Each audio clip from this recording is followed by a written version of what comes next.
buddy. You on that bullshit already. Yo, what's going on? What's going on, man? Y'all come on in, man. Come on in. Let's have a conversation, man. Let's have a couple of conversations. Yeah, man, we got a couple things to talk about. It's like we got the main event and we got the co-main event. You know, so you know how you got those co-main events. You know, we got two main event topics to talk about. Yeah, I know y'all probably like, hey, man. You mean the undercards like in boxing? Yeah, man. Got the co-main event and we got the main event in this thing. Yeah, them undercards. Yeah, man. A lot of news breaking too, man. Because we gonna get into that, man. A little bit later with that trade that just occurred. And I know y'all gonna put it in the chat. But yeah, man. How everybody feeling, man? Come on in. We'll give y'all a couple more minutes, couple more seconds, rather. We got to get talking. Middle of the day. Nothing better to do than talk sports, man. Perfect time to talk sports in the middle of the day. Q, what's up, man? Ski, what's up? Ski, Nathan Floyd, what's good? RB, Chevy 17, what's good, man? Chevy. He said Cowler by far would be the best bet right now with Penix down. Ooh. Crushing blow to the sternum. Look at your ass. What's so crushing about that, though? I want to know, because crushing blow to the sternum. As you know, I'm all for it. Oh man, if y'all saw the thumbnail, why not Cowler? I just want to know. Now, come on in and talk to me. Come on in. Yeah, Steve, we're gonna get into that in a minute.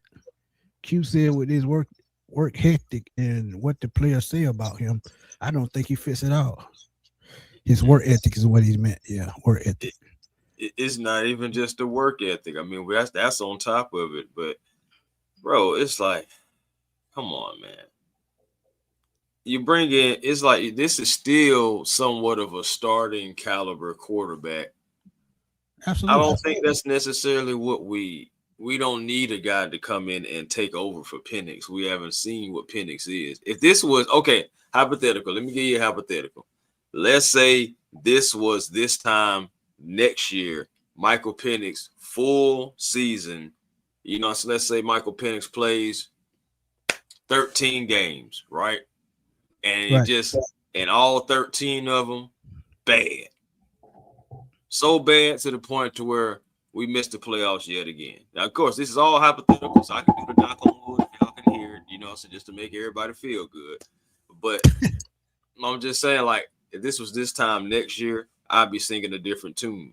But because I don't know what I have in my quarterback who is still on the rookie deal and we can still build around the team because he's on a rookie deal, it's like I still got to kind of fish for that option if it's still out there. I mean, I feel like it's just still out there. And exactly like on Smitty, if y'all ain't seen it, Smitty dropped the short on it about Michael Penix and what he was saying about his update and how he feels about possibly maybe training camp or something like that. So again, brother, it's just like regardless, I'm staying 10 toes on the do not rush him back, and I don't want him to rush himself back. But at the same time, with all these reports, and he says he doesn't let the outside noise get into his head or factor into any decision that he makes. He knows how to win football games and etc. I get that. I love the confidence, but it's like, okay, I don't want you out there rushing, trying to get back on the field to try to feel like, oh, if I'm not on the field, my starting job is in jeopardy. And the next season wouldn't technically be my fourth year. Is my fifth year even going to get picked up if there's a guy in my way? Right. And that's the thing, man. When you talk about the future, man, y'all got to remember, and I keep drilling this home, and this is my main point of everything. Y'all got to remember, whoever's in front office right now, they did not draft Michael Penix. Michael Penix was an off the blank guy. And to me, the way he talked in that press conference, they're not finna just, name him the starting quarterback. Let's keep it real. Because if they would have did it. They would have did it by now. We wouldn't even be having these conversations. Y'all got to think. Conversation being had in back rooms, meetings, everything that we know nothing about. So when insiders put this news out, they don't just throw it out there out the blue. It's something that's being talked about in back rooms. So when you got to think, GMs around the league talk, and when one GM and one of his assistants get to talking and they say, "Hey, we're gonna throw this out there to see who's gonna bite on it." These are the type things that happen. So it ain't nothing. We got nothing against Michael Penix. We just know that they not 100% sold, because what is always their answer? He's doing good. He's working out. He's getting back to himself. What is Michael Penix saying? I'm working on getting back to myself. I hope to be back ahead of schedule. Nothing in the NFL is definite. When you got a new regime coming in, guess what? New quarterback. So look, I mean, it's nothing personal against him. It's just the way the game go. ATLGA Faithful, what's good? Big John said, what it do, man? He said, man, damn quarterbacks, let's just get a punter. If he won't be ready for the start of the season, we got to go get someone to be ready to go. Big John, we know who you is, my guy. You know I know who you is. Yeah, man. But see, that's the thing, man. We got to think about right now. Y'all and y'all feeling about, what happened the last 2 years when, it wasn't his fault that they, did not coach him properly, but that's something that he has to bounce back from. So what he has to do, and remember, if Kyler Murray is brought in, and Mike Johnson made a great point as to how you going to sell him to come here, and what a signal is that sending to Mike Penix. To me, that signaling Michael Penix, you pick your ass up, get on your A game, get out there and practice, make your game better. Because sometimes strong competition breed superstar players. As you've seen, as I talked about Terrell Davis before. You talked about Terrell Davis as a special team about to get cut until he made that tackle in the Tokyo Dome in that preseason game. That made Mike Shanahan keep him aboard. So we got to think about the first part of the season, because that's the key to the season. However you start your season, usually 9 times out of 10 is how it's going to flow the rest of the way. Y'all got to think new coaching staff, better coaching staff, better with quarterbacks. So they got to bring in somebody until, like John said, until Penix get ready. That is the only point that we making. And finish with this point. Let me finish with this point, then I'll let you go. Y'all got to understand, if they sign Kyler Murray, it's going to only be a 1-year approval deal, just like Russell Wilson. So if it doesn't work out, so what? It's a bridge guy. It's no long term. The only way it gets to be long term is if he goes through this season, he plays well enough. Because I'm going to be real with y'all. He can give y'all 20 to 25 touchdowns. He can give y'all at least 5 touchdown rushing. So when you talk about from that aspect, it's just only been a 1-year thing. I'm all for it. But go ahead. Well, I'm glad that you had finished with that point, because I was wondering, what were you trying to offer Kyler? Were you expecting to extend Kyler, or were you expecting just to have a 1 year, but you already said the 1 year prove it deal? Now that would be the only thing that makes sense. And the thing about it, I understand we went the entire just about regime without any type of competition for Matt Ryan. And you want to look at, moving forward, you want to necessarily have competition and stuff. I get that. But on the flip side of it, still, Matt Ryan was a veteran. I'm talking about a very seasoned veteran, at least 9 years in the league before people was even really talking about, all right, is it time to replace Matt Ryan? Is it time to have a backup for some competition?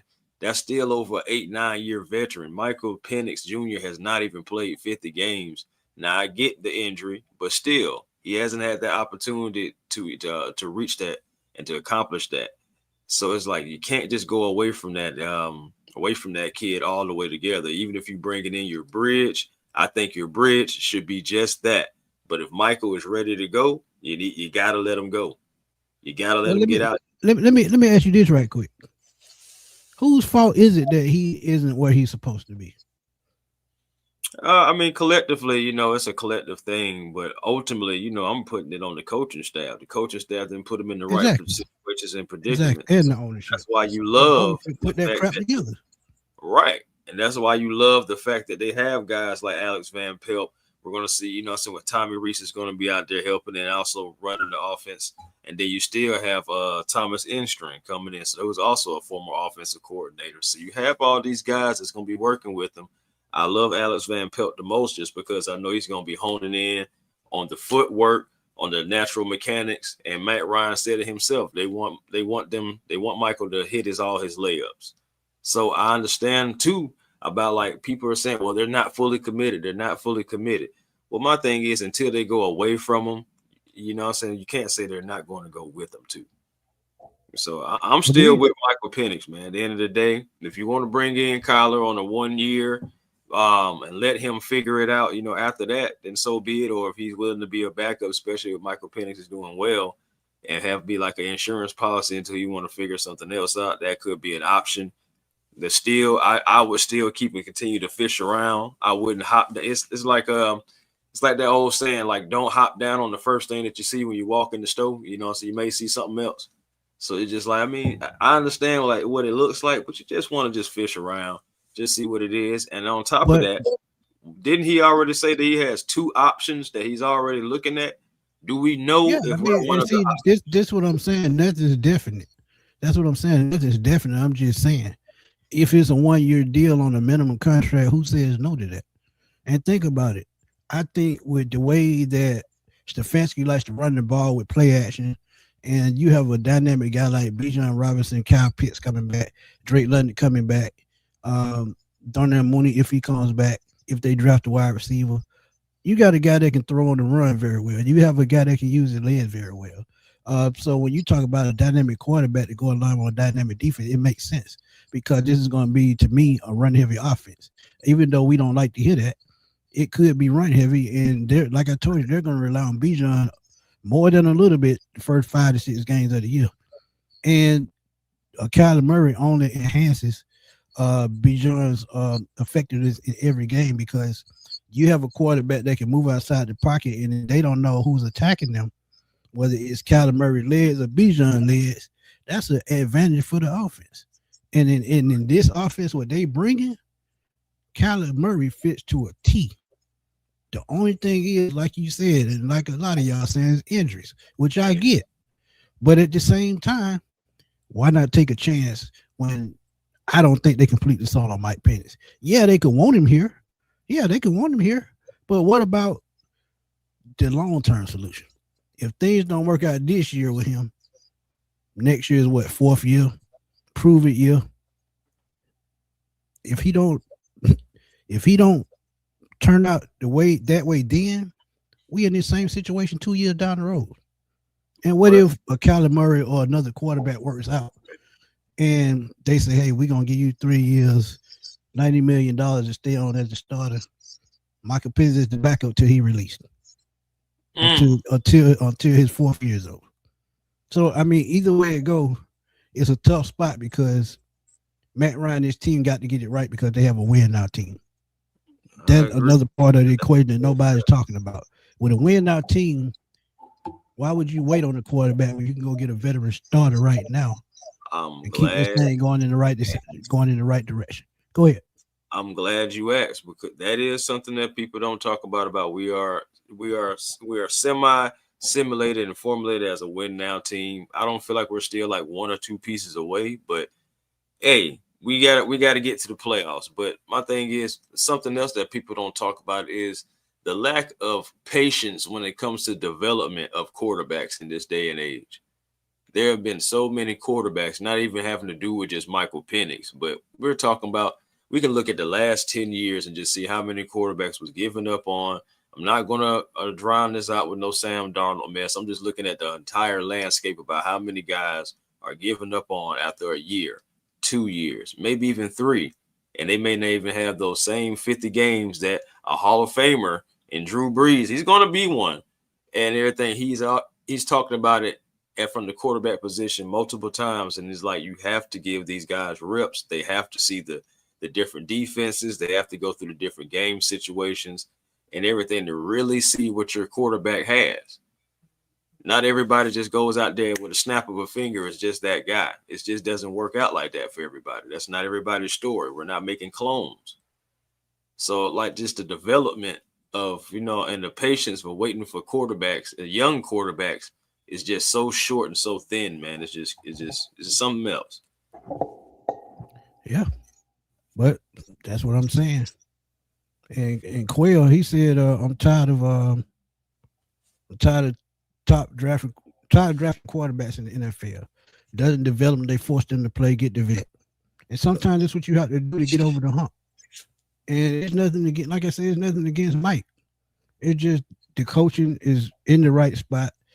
Finally had the right coaches in place. Finally got the superstars on offense. Finally got a defense that can get sacks. 57 sacks last year. So you mean to tell me you couldn't go get a veteran guy to keep this offense on the right track with these superstars, put up the right amount of points, let your defense play? That's a recipe for a playoff run. And when we get to the playoff, we see where it goes from there. And the way the way Bijan broke out last year, he had, I think, 2 or 3 runs over 80 yards. When had the last time you seen a Falcon running back do that? Y'all got to think about win now. Win now. You can't win now with a quarterback that's often injured. You can't. And I know you saying that about Kyler Murray, but at the same time, Kyler Murray know how to read defenses. Kyler Murray know how to hit his hot routes. Kyler Murray know how to do the veteran thing that Michael Penix hasn't been taught to do yet.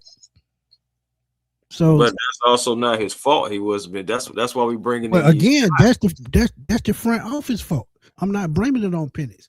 I'm blaming it on the front office and the coaching more than anything. I'm just saying, when you have everything in the right place, now I feel like you had the right coaches in place. Just build on it and keep going. That's all. That's the reason why you bring in the ball over too. Yeah, any quarterback will. Joe Flacco did last year. Any quarterback they bring in can. Kyler turns the ball over. Yeah. Hey, but and hold on, wait a minute, Chris. By the way, great name, by the way. But he said Penix still has the same footwork issues today that he had in college. But again, that's why we have these guys that I just mentioned, those 3 names that I mentioned on the offensive side. We have the opportunity to see if it's really Penix. That's what I'm saying. You got Van Pelt, who worked with Drake May. Drake May said out his own mouth that it's because of Alex Van Pelt helping him with his development is where he is as far as long as he is now. Reason why he's not with them, you already know. Everybody got fired. Vapor came in. The rest is history with that. But he was still with the Rams last year. Van Pelt was. What was Matthew Stafford this past season? MVP. Now, I'm not saying Penix is going to be MVP, but I do expect him to at least be able to. If it's going to be Michael Penix, I expect to see that it's going to be Michael Penix. And if it's not, I expect to see that too. It's too many. My thing is, it's too many coaches around. We have too many weapons. And if Michael Penix is healthy, and if he's able to get the full development from these guys and the teaching to be out there and be able to execute, if it's his job to keep, it's his job to keep. And if it's his job to lose too. So regardless, I just want to see my point. I just want to see what Michael Penix has when we have all this coaching knowledge that we have hired, sitting here in Matt Ryan's first year. Let's see what the kid has. And let's see early so we can get ahead of it, because 27 will be here. 28 will be here. We need to get ahead of it to at least start to see some kind of progression in the right direction, or if it's regression. I just want to get ahead of it somehow, some way. Yeah, you got to get ahead of it. You got to. Because if you don't get ahead of it right now and they don't succeed this season, we could be talking about another rebuild. And then especially with Bijan going into his 5th year next year, you're going to possibly be looking at a Trent McDuffie trade with a Bijan Robinson to see what you can get out of that. If he gets 4 picks, Bijan going to 5 to 6 picks. He's just that dynamic. Boy, you talk about my boy John Robinson. They finna come at you with the pitchforks and the fire. Hey man, I don't give a shit. I speak my mind. I mean, I just tell it like it is. Like I said, Marshall Falk got traded in his prime. And that's crazy. About Kyler. Go ahead. No, I was just about to say that was crazy that you was. But I think you was about to say something about Kyler, because I was about to say something about the trade. So that's why I was saying go ahead. No. I was finna say Marshall Falk got traded in his prime, and he still won MVP with another team. So the thing about it, sometimes you had to mortgage the farm to build a team back the right way. And if this is a win now team, you want to pay a running back $25 million with a team that's not going anywhere, just don't make sense. But ATLGA Favor said another thing about Kyle is I don't think he loved the game of study, but he will still make plays. I just want someone who all in. So that's a no on Kyle for me. And I get that. You know who I feel like is all in? I feel like Michael Penix is all in. You know, so I feel like that's the guy who we need to at least see and evaluate, man. We don't spend the draft pick on the capital, and we just gotta see, man. Bring in your brilliant quarterback. I feel like he's been in all along. A1 is just they put him in a position to fail. You cannot bring in a coach to try to get the best out of a rookie quarterback with a rookie offense. It's just not gonna work. Make it make sense. Hey man, I get it, bro. I get it. This is always going to be. We knew coming in, this is always going to be an interesting conversation. Again, the quarterback position is just so important. If we were talking about maybe running back, it would be different. Maybe even the wide receiver would be different. But the quarterback position is just so important, and we got to get it right because we've been hamstrung at that position since Matt Ryan. Just straight up, we have. So even when Kirk Cousins was here, we knew that wasn't the long-term solution. That was just supposed to be another bridge type solution, and then that backfired, all in your face. Right. So I'm just like, man, can we just stick to the plan and just go with what we should have did in the beginning, and let's go with a young guy and try to build around the team. I understand you had some injuries going on, but you still would have more money if you would have game with a young guy. That's hindsight now, but I know we were 6-3, but at the end of the day, yeah, it was good times, whatever. We ain't get nowhere. At the end of the day, man, just might as well just go with the young guy and continue to try to build around the team. The salary cap for us would be better next year than it is this year. And of course, part of that's going dealing with Kurt's contract. So again, just stay the course, man. I'm really on that, man. I'm really on that stay the course thing. Says, speaking of Bijan, if Giants offer 2026 fifth round and 2026 second round and a 2027 first round and second round for Bijan, Falcons take that fifth pick and draft Jeremiah Love. How would you feel about that? Whew. That's a lot, boy. I ain't gonna lie. That's a lot. Orange juice, you a trip, bro. That's what I'm saying. But nah, go ahead. But see, that's what I'm saying. If you in a rebuild mode, like say like an Arizona, or you in a win now mode, and say like Kansas City, the only reason Kansas City traded him is because they know that they needed the draft picks to rebuild their defense. Mm-hmm. The Rams made the trade because when you look at it, they only need that one piece in the secondary because their secondary was it was beat up. So now they have our number 13 pick. They possibly go draft another cornerback to go along with him, and they probably fixed. They right back to being a playoff team. Well, I feel like they only like a couple pieces away. You think about how close they've gotten to to be right there at the Super Bowl. This team, they're trying to make moves to win now. Trent McDuffie is another lockup piece that you got. And just think about the compensation. Let's talk about the compensation for a second. They got the Chiefs received a first-round pick, the 29th first-round pick from the Rams, a fifth-rounder, sixth-rounder, 2027 third-round pick, all for Trent McDuffie. I ain't gonna lie to you. That's how you go improve your team right there, though. That's what I'm saying. But when I say that about Bijan, people get mad. But the thing about it, if you want to win our team and it's not working, how else you gonna rebuild a team? Right. But we talked about that though, bro. Like if somebody offer you a couple of firsts and possibly like a third round next year and stuff like that, I'm like to like just to revamp your entire team, you got to think about it. You got to take it. Ain't no thinking about it. You got to take it. Well, yeah, I mean, Because, like I say, if the win now window is closing and you got Drake coming up for a contract, 35 million, Bijan, 25 million, you got to make a choice on one of those guys. Especially when you're thinking about bringing Kyle Pitts back, you got to make a choice on one of those guys. Who's going to bring you the most draft capital? And just like somebody said in the chat, Jeremiah Love coming out this year from Notre Dame. What if you trade Bijan this year and you get that running back? Same type skill set, same type power. Speed is about the same. You see what he did at the combine. What you losing? You gaining picks. What you losing? I'm about to say you're not losing anything. That's why I'm like, that's why I wanted you to start off with it. But I ain't gonna lie to you. For this offer right here, you got the 5th round pick in this year's draft. You got still going to have a 2nd round. You still got your 2nd round. And then think about it, you add another 27 first and another 2nd round, and you're going to have your 1st next year and your 2nd next year. And then, this is how you reshape your team. They're just like, I mean, I'm pretty sure they would probably try to ask for something else, but I'm just saying, just for Bijan, I'm like, you think about it, they can probably ask for a third. Really do that. That's it. Right. They probably want to ask for a third. Go ahead. Right.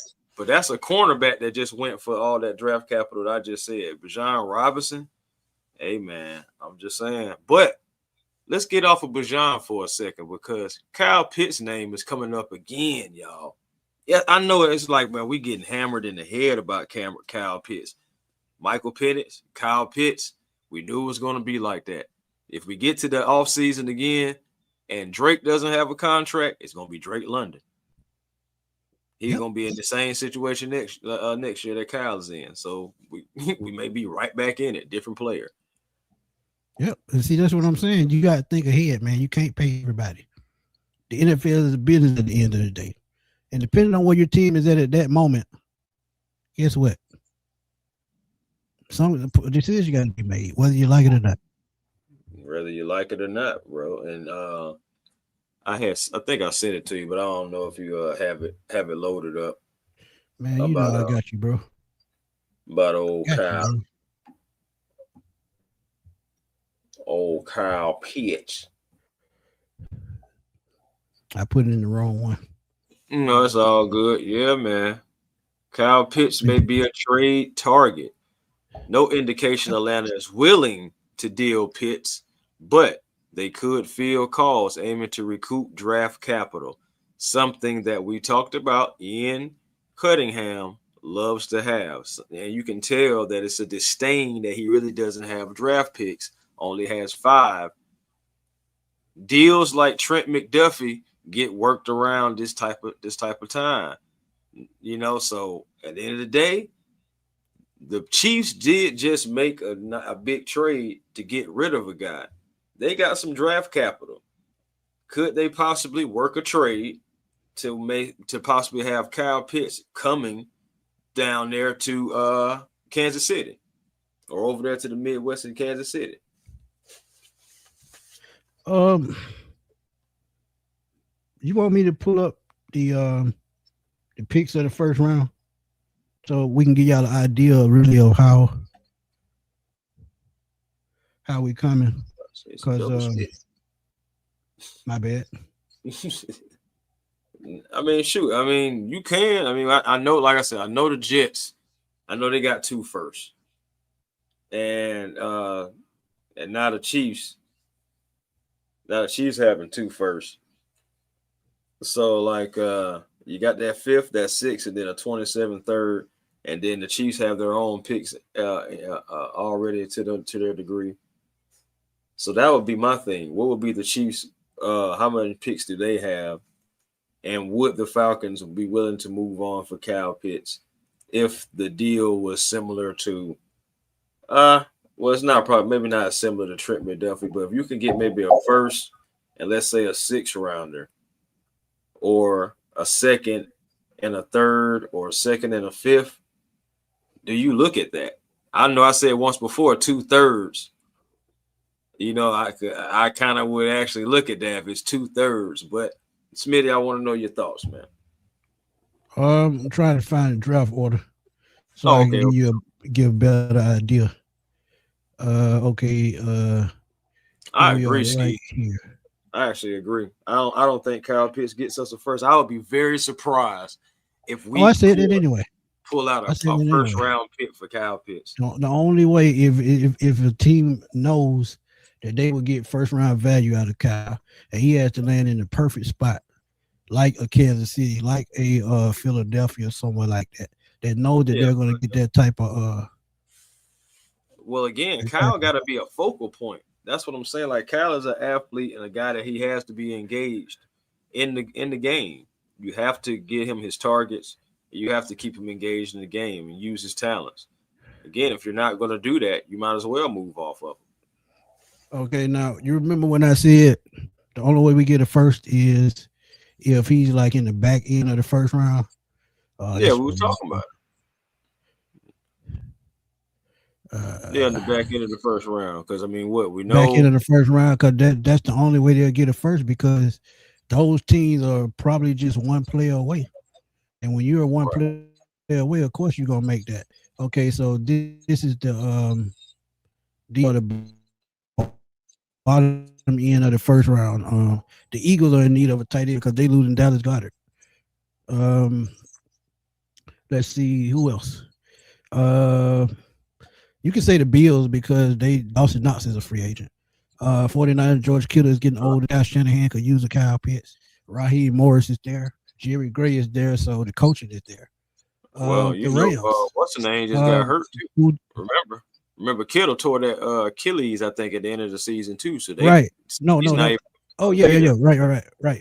Yeah, he's not going to be there. So the Yeah, he Rams, made. I'm sorry, the 49ers is another team. The Rams, who me and A1 talked about off air. Man, come on. I don't need no ads. They could possibly use that pick what they just got from the Chiefs and give it to the Falcons and make it another weapon for Matthew Stafford. You got to remember Devontae Adams getting older. Puka Nacua, he's probably their top receiver now. They have two dynamic backs, and add a tight end to that. I think it makes that Rams offense go, especially when they just made the move for Trent McDuffie. So I'm sorry, the Chiefs. Chiefs is that pick. Um, the Chiefs have Travis Kelce, who's down on his last leg in the NFL, and they could use another receiver, Rasheed Rice. We don't know what's going to happen with him on the backside. Xavier Worthy, they haven't gotten the most out of him like they thought. They thought he was going to be the next Tyreek Hill. Hadn't worked out that way. So the Chiefs absolutely could be at the bottom of the first or the bottom of the second, depending on what the Falcons want to do. Chiefs definitely could be a spot. We've talked about that. Broncos is another one. Sean Payton loves his tight end. Jimmy Graham, remember him? He used to tear us up when he was with the Saints. Kyle Pitts fits that mold. Patriots. Anyone talked about that one? Hunter Henry, up in age. Drake May needs a safety blanket. So there are about 5 teams just in the bottom half of the first round alone. And then that's not even counting the top of the second half. I'm sorry, the second round. So, I mean, there are options out there for Kyle Pitts if you want to trade him. But that's if. That's a strong if. That's a big if. Because, again, on the flip side, you can keep Kyle Pitts, make him a focal point in the offense. How about make him the second option behind Drake? See what he has. See if you can get that first round production that you was looking for, or at least close to it, with him being at least the second option in the wide receiving core right next to Drake. If he balls, you pay him. If he doesn't, you trade him.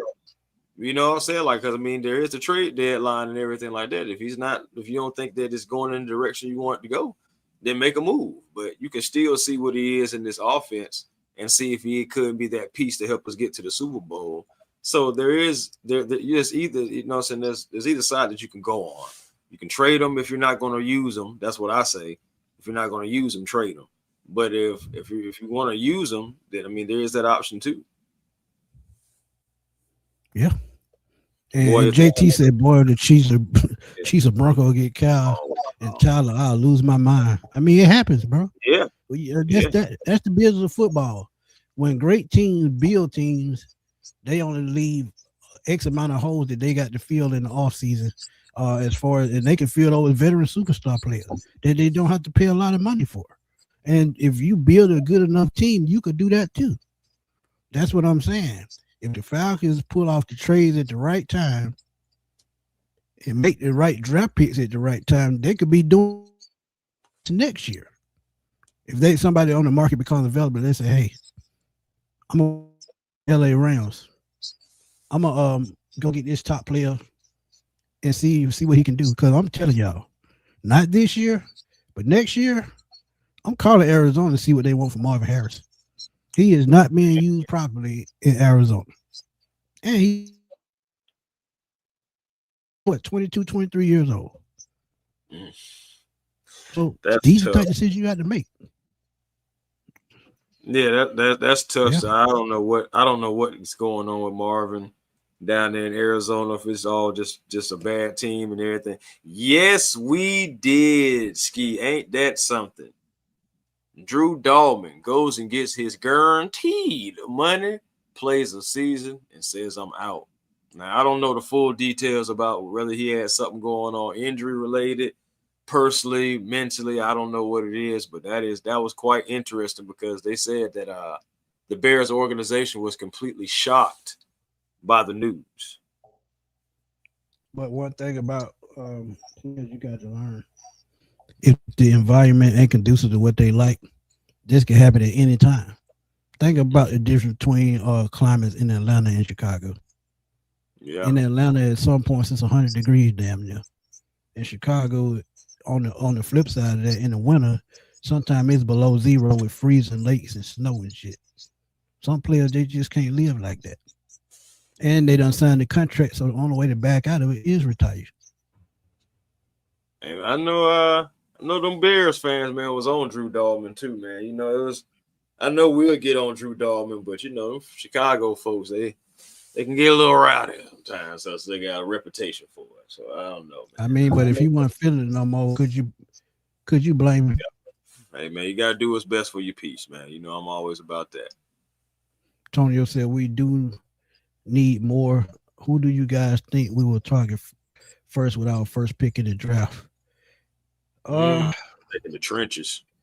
I'm definitely I'm thinking gonna the go back trenches. to what I said my short yesterday or the day before yesterday. Um, I'm still looking at Lee Hunter. I think Mm, Lee Hunter can transform his defense with a hole at the second cornerback position because I'm still not sold on Mike Hughes. I think it's time for him to go. But Lee Hunter, the way he brings and pushing the pocket, clogging run lanes, and with Zach Robinson coming back from injury, Brandon Dorless going into his third year, we can really see what these young guys made of. Jalen Walker gets a year up under his belt. He will probably be more of a menace getting after the quarterback. So a guy that can eat up space and clog run lanes and help you run defense, I think it's a no-brainer at this point. And Ohio State has another defensive tackle that I'm looking at. So mm, I'm looking at Lee Hunter. That's my pick. What you think, yeah, man? man. Now I like Lee Hunter as well, man. I even did a little short about his workout and everything, and I did see your short, man, and about Clint, the question that he asked him too, man. Everything just it's lovely. I think the guy will bring some personality, some attitude, some power. So being able to hit that run game and be a space eater, man, and help this defense, help free up some guys like Dorless, put a roll back in his true position, let him get after the quarterback too.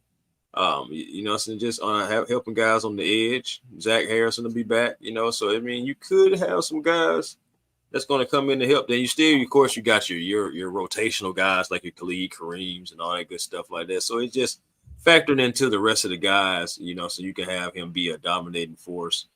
I like him. I mean, I know he's undersized too, but I also like Jackie Marshall as well. He has a lot of power for that stuff small stature being only like 290, but he has some he has some get off of some quickness, man. It's a couple of guys that's defensive tackle. It's been kind of hard to go to other positions for two reasons. Because one, we don't have a first round pick currently. And then second, I think that we're going to start with the trenches because I think Ian Cunningham wants to start with the trenches because that is kind of like his benchmark or whatever. So it's like I'm thinking he's going to start with the trenches. But there are other players that I do want to like. I ain't gonna lie. I am looking at some corners though. I am looking at some wide receivers. Some moving, coming soon. That I would like probably to go in the second round with. But again, that's in my heart of hearts. I feel like we're going trenches first to kind of set the tone. Agreed. And I give y'all a cornerback to look out for, and I see his name starting to bounce up just a little bit. But D'Angelo Pons from Indiana, he's about 5'9", about 180. He's not the biggest guy, but I've watched his tape, and he reminds me of Brent Grimes. And I know y'all know who Brent Grimes is. He's one of those guys. He's stupid athletic. He's not scared to tackle. He can play man. He can play zone. But if you can find we already got a guy like that in Clark Phillips. But I just think D'Angelo Pons bring that element of being a dog. And there's nothing against Clark Phillips. I don't think he's got a fair shake either, because he was supposed to be the slot. He was supposed to be the slot. D offered out play here for that. Then injuries kicked in, concussions. Then last year, he really didn't get a chance. I think he played in 1 or 2 games.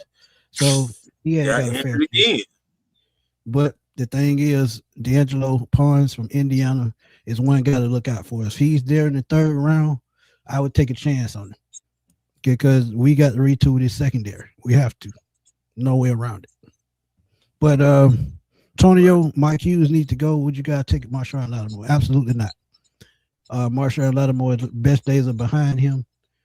At best, he's a rotational guy. But to spend all that money on somebody like that who's, I think, on the back end of their career, absolutely not. What do you think, A1? Lattimore, that's an interesting name. I just wish that I think he's coming off of knee surgery. So that's another thing that that concerns me. I'm thinking that Marshawn's days are behind him just as well. I understand, again, that can be another 1-year prove it deal possibly, but yeah, sometimes you just let old dogs die, Why the man got to die? No, I ain't saying like actually die. My goodness. Oh man, you wild. Goodness gracious. I'm just saying, hey, you know what they do with old yellow. Willie know what I'm talking about. Yeah, Willie remember. Craig said caliber from 1.3 or 41-year-old Joe Flacco for 8.5. That's an excellent point. See, somebody get what I'm saying. Listen again. If you want to do it 1 year, prove it. I'll tell you. I'm like, okay, let's see. But hey, I do like D'Angelo Pons, but man, I like Dylan Everett too, man. Like I know I ain't gonna lie, I like Dylan Everett, and he's a little bit taller as well too. Weighs a little bit more. He's close to 200 as far as pounds and everything. Ran a 4.42, 4.3 or 4.41 now. 4.38. Ran a 4.38. Yeah. So dude got wheels. And the thing about it is not even just that. He has a decent vert, has pretty good hands as well. And just like overall, like the 10-yard split wasn't bad, 1.54 and a 10-yard split. So that's pretty decent. Honestly, I'm not saying that you come in and bring him in as your starter first game or anything. But I mean, if he goes out there and earn it, that's a totally different thing. But we do have Kobe Bryant, and we're talking about bringing in competition. There's still other positions that can be brought in for competition. How would y'all feel about maybe in the third round drafting a Dylan Everett if he's there?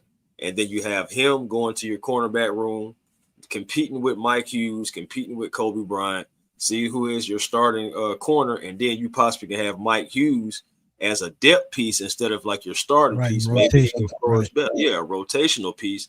Maybe he can flourish a little bit better that way. You can still have Kobe Bryant out there. And again, you're starting to have smaller contracts, but still some value at key positions, and you continue to still build around this team. Facts. ATLGA say, I think we have enough smaller DBs. We need some 6'2 plus. Mock drafted Cario Davis, 6'4", 200 pounds. I like Washington in the third round. I like that. I like Cario as well. I do. He's another guy that's on my radar. I wouldn't be surprised if he went in the second round just because of that 6'4", 200 frame, but he also has the speed to back it up too. I mean, for his size, running a 4.4 at 6'4". Remember, you know what Julio ran. So ran 4.3 at like 6'4". So again, this is a cornerback. So hey, I'm just saying, like these guys and these kids, man, they're coming out faster and faster. And again, like this is just like a legendary group that you were seeing as far as combine wise. Like a lot of guys were just even safeties. You had safeties running 4.3s, and it's like them Styles kids. I don't know what the hell they put in them folk Cheerios, but boy, they both may go first round, top 10. Both of those guys running like they're running from the Red Dogs. I'm trying to tell you. Bro. Yeah, man. I give y'all a position to keep an eye on in the second round. And I haven't seen nobody talk about this, and it's just my opinion. Look out for the center position. Because I feel like if they get the right center in there, it takes this run game to the next level. I'm agreed. And it's no surprise no shot. I'm sorry, man. See, I'm all over the place. It's no disrespect to Ryan Nuzil. No disrespect. But I think he's better as a rotational guy than a starter. If they go out and get one of the top centers in this draft, I would make that move as well. Because I'm looking at long-term rookie contract for the next 4 years, productive. It's just something that I would look out for. So let me ask you this then. You gonna bring it up. You gotta give me one. So what's a center that's in the draft that you're looking at? I want to say the guy what school is that? See, my mind fried. I wasn't ready for that question. I'm about to say I can tell you about mine. I like for me, I like Logan Jones out of Iowa. Now they produce some top-notch offensive line. Yeah, man. But he ran a 4.92 as a center as well. The 3-cone was good. His shuttle was good. The broad jump was good. Even the 10-yard split, everything was looking good. Now I know the arm length. I know that's probably like the biggest knock on him, but his pass blocking is great. Run blocking needs a little fine tuning. I think I did see him. See him. And run blocking needs just a little fine tuning, but guess who we have? So it's just there you go. So it's like, but I think the only knock on it, I think I heard one of the announcers say it. He's about to be 25. That would be the only knock on him. Yeah, and he's undersized too. You know, he's a little undersized as well. Right. And so I mean, guys can try to like bull rush him and try to knock him off his pivot and knock him off his spot. Like I said, the run blocking, it needs just a little fine tuning. It's solid. It just it relies on like the angles and the speed more so, and than any kind of like power thing. But again, look who we have. Regardless, he can be able to fine tune anything. And I actually think that you probably are going to need a little speed anyway. But you got to be physical too in this run game too. So it's like, but they had us. But my thing is, I was looking at it because he played in a zone blocking scheme, a gap scheme. So I'm thinking about that as well. Right. So we have these outside zone runs. Possibly have this guy coming in. One guy that I know gonna probably be gone. That's Caden Proctor from Alabama. He's an offensive tackle though. He's one of those guys I think that's going to be dominant at the level. But you talk about centers. Brian Parker from Duke kind of caught my attention. He's a center, but he used to play tackle, but he moved inside the center at Duke. He's 6'5", about 309. I think his pass blocking is, one of the best in the draft. Yeah, he's versatile. He's one of the most polished, technical offensive linemen in this draft. And with him he's a little bit old as well, but the way he pursues the game, I think he's going to be one of those guys that could play. He could be like an Elijah Wilkinson. He can play guard when you need him to. He can play tackle when you need him to. So he's going to be one of those guys to look at in the third round, I think. And it's just something that I'm just thinking about because, like you said, when you talk about Ian Cunningham, who's a former offensive lineman, he's going to be looking at trenches. But Ski, I did a draft profile on that kid. He proved me right. If they want to move on from Kyle Pitts, he would more than likely be there in the second round. Yeah, Eli Stoker. Yeah, he is that dude. Yeah, Jack Slaughter. I seen that the other day on somebody's channel. I can't think of who it was. Omar Cooper is another one of those wide receivers. He reminds me of Jaden Reed for Green Bay. It's very, very good route runner, very good speed, knows how to maneuver his way around the field. He would be another, but I think he's going to be going in the first. I'm telling y'all, I see 67 wide receivers in the first round. I see it. When you see that run on wide receiver, it's just going to keep going. Yep, that's absolutely true, brother. What else we got in here? Now we finna get ready to get out of here. So Jack Slater out of UF. Yeah, out of Florida, I seen a lot of Oh people. yeah, Yeah. yeah. Cooper Jr. for me. I ain't gonna lie to you. I would definitely take him. He was already a guy that I'm looking at as far as wide receivers. Honestly, it would be a dream scenario to get a guy like that in here. I mean, there's other guys I'm looking at too, but if he falls to you, I don't know if he's going to be there. Honestly, in the second or third round, he may be actually like a late first rounder because wide receivers, there's some guys coming out this year, and I'm pretty sure teams are going to want to start snatching up guys. So whether he'll be there in the second round, I'm not sure, especially around 48. I'm not sure. But I would definitely look into him. And I know I'm looking into it, like his film and everything like that more often, but I already got his name like up on a guy that I want to look into, like seriously, like I ain't gonna lie to you, like, oh yeah. We said, why do you think we're not showcasing Joshua Simon? Well, Smitty, I'm gonna let you answer that one because we already Oh know. yeah, that's an easy one. I don't think he's progressed like they thought he would. And this is a new coaching staff. But let's be real, he's athletic and he can get after it. If he gets into the right frame of mind and get the right coaching, I think he can be a viable backup. Because if they may keep him just because I think they can cut Charlie Warner and save about $4 million. So if they cut Charlie Warner, he'll definitely get a chance. But also remember, with tight end, have some nice tight ends in the second and third round of this draft, or round 4, depending on who falls. They can still draft a tight end. So I just don't think he's developed like they wanted him to.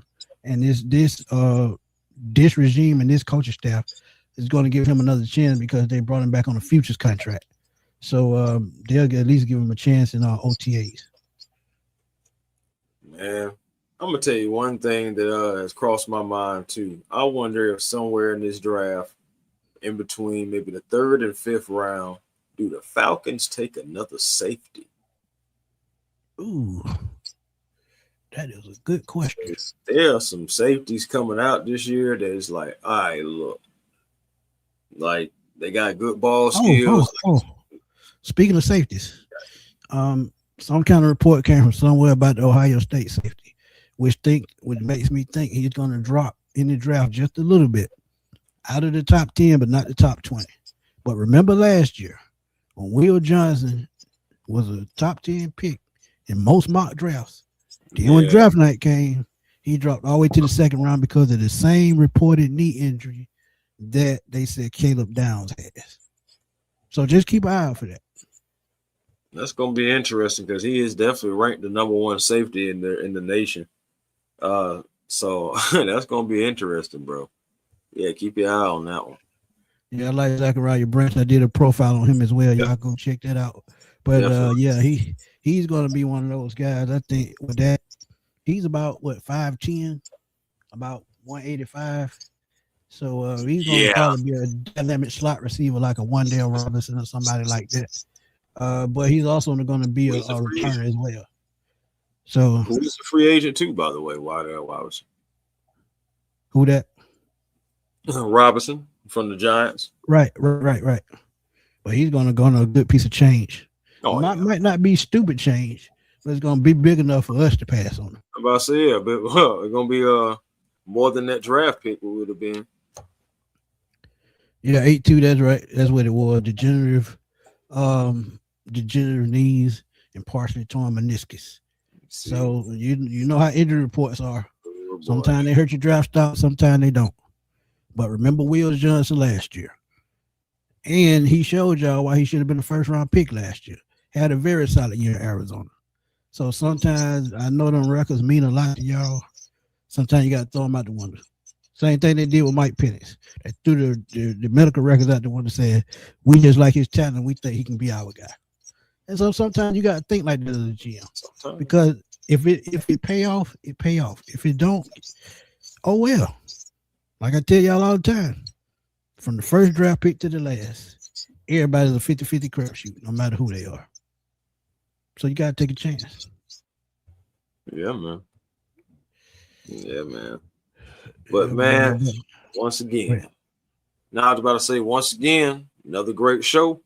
All because of y'all helping to getting us through.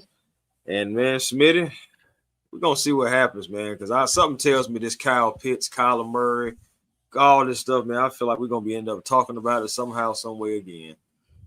Oh, it's coming back up. It always does. But you know what to do, man. Hey, man, A1 Forever Sports, that's the platform on YouTube. Thank you, Miss Drea, for coming through as well. Super. Appreciate you, Miss Drea. Said good stuff from what I caught. Got to go back and watch the Kyler conversation. Yeah. We're going to love it as always. Yeah, it's definitely something to be had. I mean, regardless, it's a good conversation. I think, regardless, all these conversations are just good dialogue to have, man, because we're going to do it. And at the end of the day, we gotta make decisions. And this new regime has a lot of decisions still to make. But again, A1 Forever Sports, that's a platform on YouTube. Come like, comment, and subscribe. Be a part of A1 family. Same for the Hawks Digest.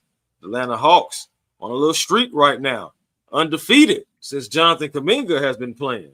But that got to be the biggest steal of the whole trade deadline. Hey, we're going to see, man. We've been playing against lesser competition, but the reason why I'm excited about it is because the Atlanta Hawks historically have played down to lesser competition and will mess around and lose games. So I'm excited that they're actually winning games that they're supposed to win, because that gets you a few more wins and that'll catapult you into the playoffs, But yeah, also Hawks Digest again. Twitter, A1 Forever, Instagram, A1 Forever, and the real A1 Forever on TikTok. Miss Dre, you're gonna have to come to a game or something, or come to training camp or something, man, or something. You definitely you trying to go for a streak on subscriber of the week. I can see. Yeah, Miss Dre, thank you for blessing both of us, man. We truly appreciate it. Facts. But yeah, man, y'all know where to catch me, man. Smitty Sports Machine on YouTube, as I drop, the latest headlines, no matter what it may be in the world of sports. I made a talk about the Falcons, so I'm still dropping draft profiles. I'm actually turning them into shorts, because that makes them a little bit more exciting. They actually get more views as shorts. Also, catch me on Twitter at FatboySlim_21, because I'm always over there blowing that thing up, because that's what I do. And hey, y'all know how we do it, man. And I got to show some love to my guy, ATLGA Faithful, man.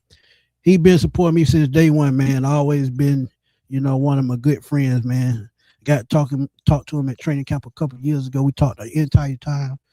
So shout out to him, man. Always supporting me and checking on me. He said, appreciate y'all. Stay blessed. And to all in the chat, man. That's what I'm talking about. All about positivity, man. But yeah, man. Again, man, another great pop-up show. And look, more news to come. Y'all just stay tuned. Working on getting Steve White back on the show, see if he can find time to come out and talk to us, man. Get his thoughts on the Falcons and the draft, how the Falcons going to approach free agency. So we're trying to get that knocked out before free agency starts next week. But for my boy A1, it's your boy Antoine Smith signing off. We'll holler at y'all soon, man. Peace. Peace.